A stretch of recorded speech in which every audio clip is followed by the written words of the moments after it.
That's what we do. Right, so I don't know about hoaxes, obviously, because I obviously just watch the news and go, all right. Yeah, that was true. That was true. They say Trump's a smart guy. He must be a smart guy. Rabbits out of a vagina? Well, I never. It's dinner ready, love. So I obviously don't realise when it's a hoax. But I did hear this week, actually, in another podcast. Sorry, I've been listening to other podcasts. You've been listening to other podcasts? It's not as good as ours. But, it was about Andres Limpar. Do you remember him? Former Arsenal player in the 90s. Limpar? No, you only started watching football after that because you're a Man United fan, mate. But yeah, all right. Started watching football after that. Late 90s, late 80s, early 90s. Andres Limpar, he was like Arsenal's only flair player, right? He's a Swedish guy. Okay. And I heard about this TV prank or hoax. I don't. Yeah, it would be prank because it was only on him. Yeah. So this TV company, they put him on a plane to Sweden, and on the plane. Oh, when you see TV prank, you mean for a TV show? It was a TV show, yeah.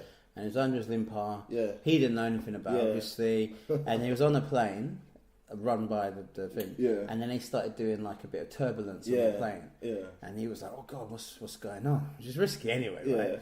And then he landed, and then when he landed, there was a big press conference. And they were like, "Oh my God, this, scientists have finally done it. They've done that." And they were like, "Well, what's going on? What's going on?" And they were like, "Andres, you've time travelled. Yeah, you've been away for 8 years or whatever." Yeah. And what they did, they got his girlfriend and put makeup on her so she aged a bit. Yeah. They had a puppy at the time, and they got the same version, but an older, like a really old dog. I love it. And then they were saying, you said version, you mean like species or breed? Breed, yeah. The same version. What's version, man? Mate, it's my iPhone. It got the same version, but cracked the screen, right? And then, but what was funny is some of the things that they told him as well that had happened in the world. Yeah. Hold on, when did this happen? This happened recently. No, this happened while he was playing. Okay, football. yeah. It was a while ago. So there was, I think it was 1997. Yeah. So he'd retired already, but he was still a celebrity over there. So it was 1997, and then they told him different things. And one of the things they told him, I don't know why, was that unfortunately Norway won the World Cup. And and then they were, and then apparently the King of Norway arrived. He was a guest, for real, and yeah. he was like, yeah. No, but hold on, it was an actor, yeah. I don't know. No, it wasn't. No, it was the presenter of that show, and then he. Oh yeah. So he came out, and then he was like surprised. But apparently, Andres Limpar has never been the same again. Oh, serious? Because that is such a cruel trick. Everyone's involved, and everyone's like, "Yo, you time traveled, man!" And then they made it seem, and the girlfriend's involved, the dog, and then he's like, "Wait, what? Did I really?" Seriously, is that? And it's just never been the same again. Because it questions. No, I know what you mean. But then, have you not seen this recent meme, as in viral thing to do, where is make your younger sibling think they're invisible? I've seen that. Yeah. Is that not going to do the same thing to these kids then? Yeah, because definitely. I see the kids freaking out quite a bit. Yeah. And have you seen when they take a photo? They've already taken a photo without the kid in it. Yeah.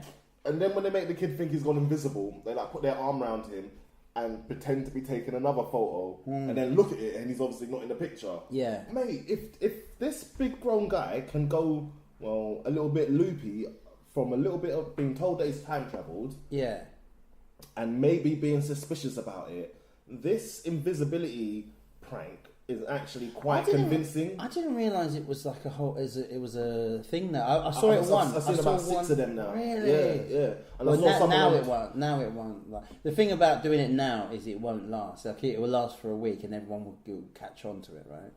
You mean as it? Well, this is youngsters. Do you know what I mean? There's kids born every day. Everyone who's got a sibling. What, younger and younger? Yeah. Just do it to a 2-year-old. Everyone who's got a younger sibling who hasn't seen it. Yeah. It's just gonna get out there and do it as soon as possible. Let's do it to Dirt tomorrow. Yeah. Where is he? Exactly. He's been here the whole time, guys. We already did it. We did that to Dirt weeks ago.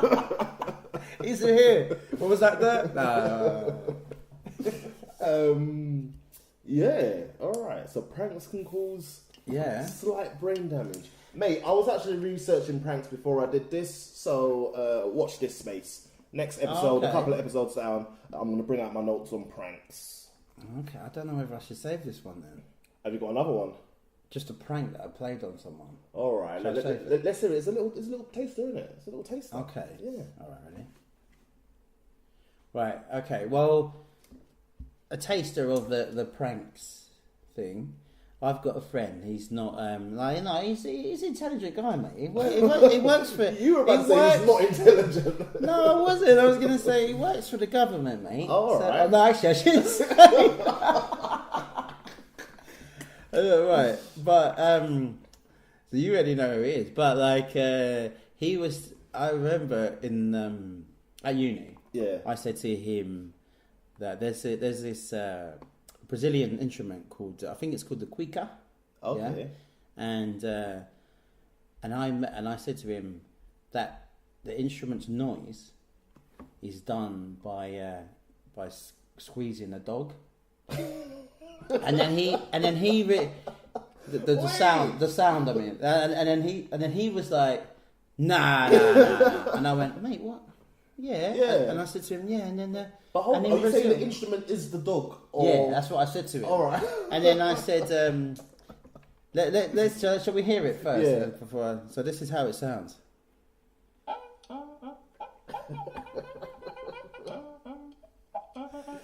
Sounds like a dog. So I said to him, this is that was done by Squeezing a Dog, and I said, yeah, there's a big campaign saying that it's really, really horrible doing that to dogs, and then that you shouldn't do that. You shouldn't support the cuica. And there's loads, exactly. There's loads of people against it. And he went, really? Well, that's really bad. And that's when you go, that's too quick a reveal. You should have built it up a little bit more and let him tell about 3 or 4 people before you reveal it. No, that's funny. All I can imagine, bagpipes. Yeah. Swap the bag for a dog. That's what I'm imagining. Yeah. I told him you used to just have to squeeze the dog. A little bit. Yeah. We don't condone that, by the way. Don't use your dog as a cuica. Oh yeah, I thought you were going to say we don't condone pranks. I was like, we love pranks over here. I bet you. Yeah, I'm looking forward to the pranks episode because Zach used to be quite a prankster. Okay. So used to. It's all coming soon. Not to worry, mate. Yeah, forget Home Alone. Exactly. No, I learned a lot from that guy. Listen, I learned a lot from him. Yeah, trying to get in his house, you try to press the buzzer and you got a pin in your finger. Hey. Right, you know yourself. I have met myself, it happened a little while ago. No, as in not as in you know yourself. I said, you say, one of those, it's a Cockneyism. Yeah. You know yourself, right? Yeah. Going up and when you start having a team, when you're at the workplace, you start having a team. And then when you have a team, you have to go through middle management or management courses. Oh, what, when you're running a team, you mean? Yeah, at the workplace. Stepping up corporate ladder. Getting up there. Yeah. Surviving, as they say. How you doing, mate? Oh, surviving. Shut up. Yeah, go on. Okay, sorry.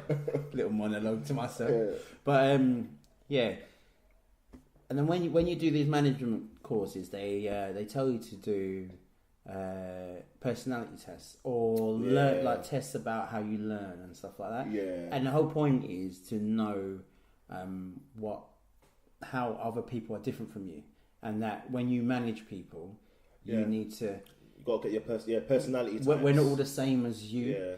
So you got to know how to manage other people's personality types according to their personality type and your personality type. Exactly. Yeah, I know. Yeah, so I did. I've done a lot of that. Yeah. But the one, so then I was just thinking about like personality tests are a bit silly, aren't they? And I was asking people about it at work, and a few mentioned one, and there was one that kept on popping up. So I thought it'd be quite interesting to do it. All right. It's called the Enneagram test. Okay. I might be saying that wrong. Okay. But like there's loads of different tests, and the Enneagram test is based on an ancient body of wisdom that identifies 9 core personality types. Okay. And how each sees and interacts with the world. Okay. I thought you said with each other. So you can be more than one. So you can have a main one, and then you can have like sub ones. Yeah. And it's been known to be like the most accurate. So most people who take it, they're like, oh, actually, that's me. So it's mostly positive, because if you are that person, and you'll go, oh yeah, that's So I would like you to take one. All right. How many questions? Not too bad. But what I want you to do is just to do it off air, and then we'll come back with the results. Actually, shall we go through the personality types first, or should we like the different ones? No, let's do it afterwards. So I'm not aiming for anything. Yeah, that's true, isn't it? Yeah. Okay. Because I think I know who you are. All right. Yeah. Let's see. And then somebody who said, I think you're on this number. Yeah. So I know somebody who, and they listen to the podcast. I know somebody who like is absolutely obsessed with this. Yeah. And there's even a podcast about this Enneagram as well. And then they talk about people in numbers. Oh well, Trump's are this number. Exactly. This person's this number. So you have to expect that. Yeah. So and then the person who said my number, she got it right. So all right, let's see. So you think you've got my number, yeah? Got your number? 118. I've got your number, mate. Let's see. Right. And then we should do like lift music for this. Oh yeah. I'll put something in. So while you're doing it, you don't think too much about it. Just be like click, boom. Yeah, like that. Ready for the boom. Alright. Okay. Maybe refresh that first. Do you think? Because it's been on for a while.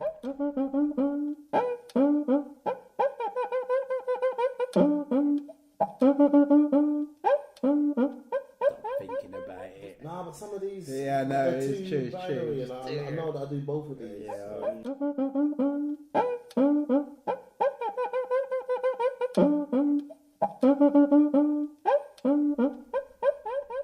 Alright. Yeah. Good to go. I'm ready to hit that score on my test. It says that it's going to give me 3 options, and I need to pick from the 3. Is picking the 3 the last question? Or no, it's just you're one of these 3? Yeah. Alright. How did you find that, Zach? Yeah, it was alright. It's one that's you took longer than I did, I've got to say. Yeah. Listen, I got to a question. See, this is so like meta. Yeah. I got to a question where it was like either I make my mind up and just do it, or sometimes I find it hard to decide what to do because I see so many options. Yeah. And then I was thinking about that question for long. I was like, if I'm thinking of it this long, then it's the second one, isn't it? Yeah. That's true. That's really true. But I do both, man. Like I would see loads of options, but once I decide on that, then I'll like go at it really bold. So some of the things that they weren't mutually exclusive, and it's just about which one of these sounds best. And sometimes I felt like I was asking the same question, but because it paired it up with something else, one time I wouldn't choose it, and then the next time I would choose it. Well, no, I guess that's the point of it. Yeah, true. But I felt that I was answering as in because at the beginning I was like, how am I answering? Me in the workplace or me? It's true. But then I think the first few questions for some reason I was like, depends where I am. But then as it went on, I was just like, fuck it, I'm just gonna put. I kind of answered a lot of them like I was at work. Did you? But when it asked about things about, people should do the right thing, or I'll make sure people's needs are met,